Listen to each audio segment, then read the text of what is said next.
Hello friends, welcome to golden Sparrow channel. இன்றைக்கி என்ன lunch பார்க்கலாமா? கோயம்புத்தூர் ஸ்பெஷல் சூடான அரிசியும் பருப்பும் கலந்த சாதம். இந்த சாதம் ரொம்ப குலையாமல் கொஞ்சம் உதிரி உதிரியாக இருந்தால் சாப்பிட்றதுக்கு பிரியாணி டேஸ்ட்லேயே கிடைக்கும் நம்மளுக்கு.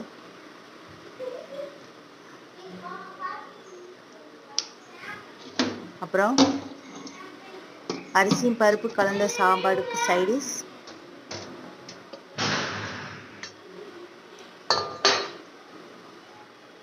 மீல் மேக்கர் 65 மசாலாம் கலந்து ஒரு 1/2 hour ஊற வச்சு செஞ்சிங்கன்னா நல்லா சாஃப்டாக சிக்கன் மாதிரியே கிடைக்கும் நம்மளுக்கு.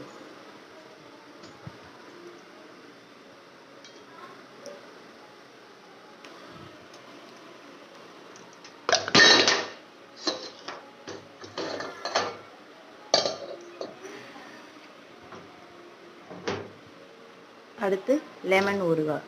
அரிசி பருப்பு சாதத்துக்கு லெமன் ஊறுகாய் best combination. Okay friends, video பிடிச்சிருந்தா please like, share and subscribe. Thank you.